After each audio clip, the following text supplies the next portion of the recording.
Hello everyone, this is Ankit and you are watching the STBA podcast.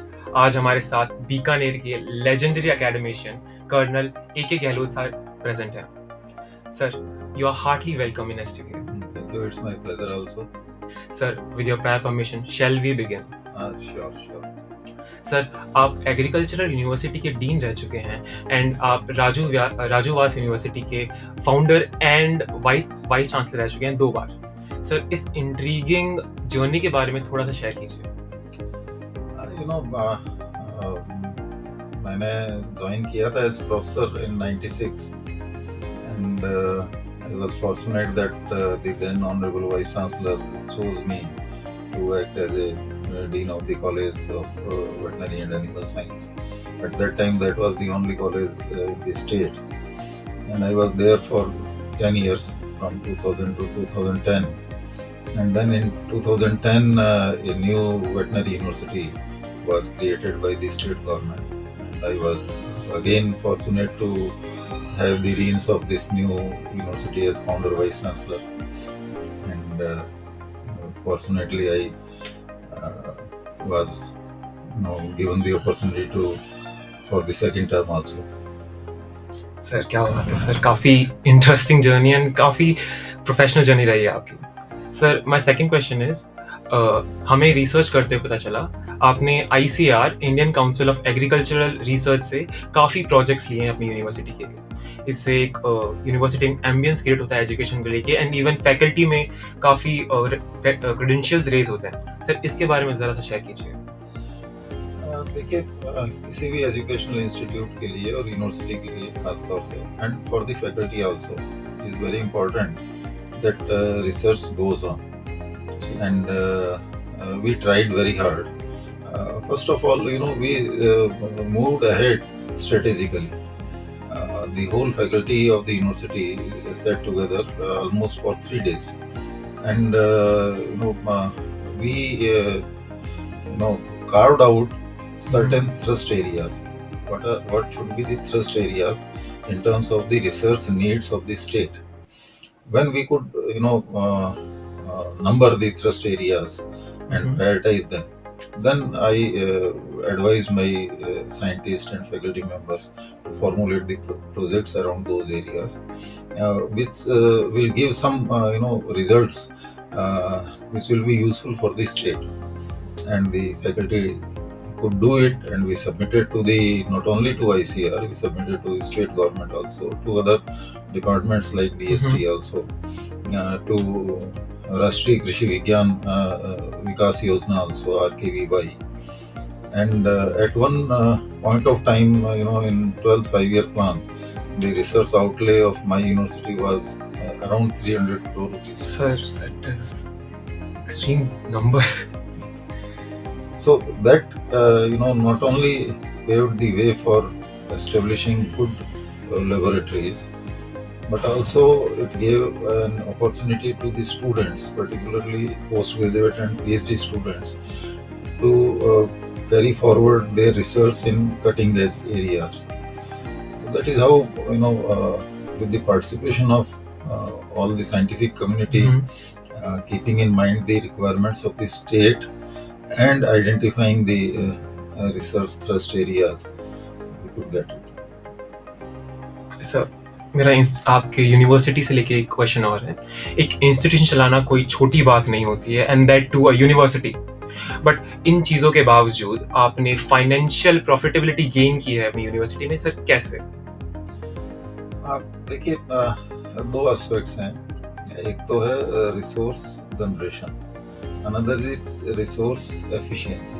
One should work for new opportunities or new areas of resource generation, and then one should work for increasing the resource efficiency. So we started both way, and all our farms, they were generating revenue. There was practically no livestock research station which was giving less than 1 to 1.5 crore rupees revenue per annum. And then we started one more program in the form of a revolving fund, To generate resources or to increase the income, we may require some investment also. So we invited proposals from respective units that you identify any area in which you want to strengthen the infrastructure or other facilities, and then if you require any fund, the university will provide them, and we provided the funds. Sometimes the funds were to the tune of even rupees 1 crore for a single project, and these funds were returnable in next 5 years. And, we saw practically that almost every unit refunded the whole revolving fund in third or fourth year itself.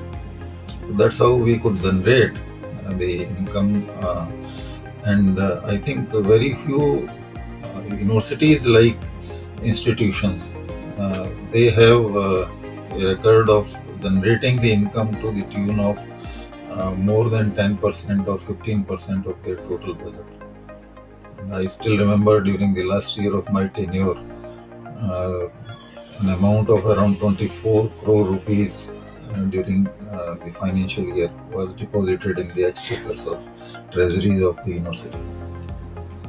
Sir I can't even like gasp, इतने बड़े numbers आप बता रहे हैं। तो अगले question की तरफ मूव करते हैं। आपके बारे में रिसर्च करते हुए हमें एक और बात पता चली, आपके नाम के आगे डेजिग्नेशन लगता है कर्नल से। ये सेम सचिन पायलट के नाम के आगे भी लगता है और महेंद्र सिंह धोनी के भी। सर ये क्या है, थोड़ा बताइए इसके बारे में। देखिए, ministry of defence government of India की स्कीम है जिसमें वो कंट्री में से कुछ वाइस चांसलर्स को चुनते हैं, जिनका बड़ा स्पेसिफिक योगदान होता है, पर्टिकुलरली अगर एनसीसी की तरफ हो, to promote NCC among the students and to establish new NCC units. So when I was dean, my college was having a remounted veterinary squadron. We call it R&V squadron at the college, and the squadron was, such a strong squadron. Its cadets were so talented that during every Republic Day parade, RD parade we call it, they used to bag gold medals and other medals nationally. So probably that was my and I could get a regiment at my other campus at Udaipur. That is equivalent to 2 squadrons. We provided the whole infrastructure. I think the overall character of a person in the form of discipline, social contributions. There may be so many factors which are responsible for choosing. I'm fortunate that Government of India has chosen me to be awarded with this honorary colonelship for life. So I'm basically Colonel Commandant of NCC. Sir, towards the final question, Indian education system में modernisation को लेके आपका क्या outlook होगा? We are talking about disruptive technologies. And there had been so many technologies which proved disruptive technologies, and now we are on the just on the brim of that. We are seeing that there are AI is there, yes, virtual reality is there, deep learning is there, machine learning is there. So now the education system will have to adopt all these newer technologies, incorporate them in the education imparting system. Because of the fact that the youngsters, the students, I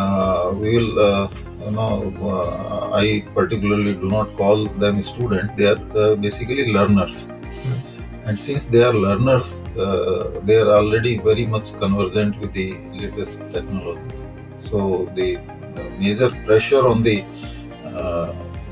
higher education institutions, universities, is that we have to transform our teachers to be able to impart education to the learners using the latest tools of education. So we'll have to upgrade these things, and it has been very well incorporated in the national education policy also. So thank you so much for your time today. It's my pleasure, and I really compliment STBA Sir. for establishing this podcast studio and a system, and Ankit, to you also. So thank you so much, sir.